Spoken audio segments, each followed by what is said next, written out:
La sitgetana i historiadora de l'art Isabel Coll cataloga per primera vegada l'obra d'un dels millors pintors decoradors de la història de l'art català. Entre les seves obres més destacades hi ha la decoració del Saló dels Miralls del Gran Teatre del Liceu després de l'incendi de 1861, el Paranimf de la Universitat de Barcelona o l'Ateneu Barcelonès. Però la llista és llarga i suma també, entre d'altres exemples, l'església de Montserrat, la de Sant Just o l'església de la Misericòrdia de Canet. Un creador del premodernisme que reivindica Isabel Coll no s'ha estudiat com caldria. Per això, en la presentació del catàleg al Liceu ha instat els museus i institucions públiques a que facin justícia amb aquest autor i que el donin a conèixer amb una retrospectiva.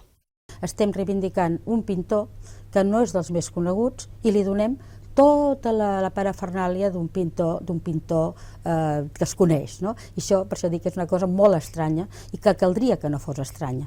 Caldria que es anés descobrint el valor de cada un d'ells i poder donar a conèixer el valor, i d'aquesta manera Catalunya tindria un corpus el que es mereix. El catàleg recull la donació de més de 400 dibuixos i alguns olis de la Fundació Ave Maria i és un llibre solidari. Els seus beneficis es destinaran a fins socials d'aquesta entitat sitgetana. Conté moltíssimes dades, conté moltíssima documentació, conté molta reproducció gràfica d'un dels artistes que es mereixia una obra com aquesta i que estava pendent.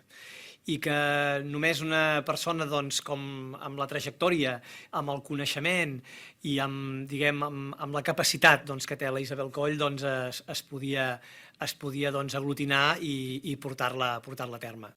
Josep Miravent i Gatell va néixer a Barcelona, però als pocs mesos es va traslladar a Sitges amb la família, fins que va retornar a la ciutat comtal a la seva adolescència, quan es va formar a l'Escola de Belles Arts.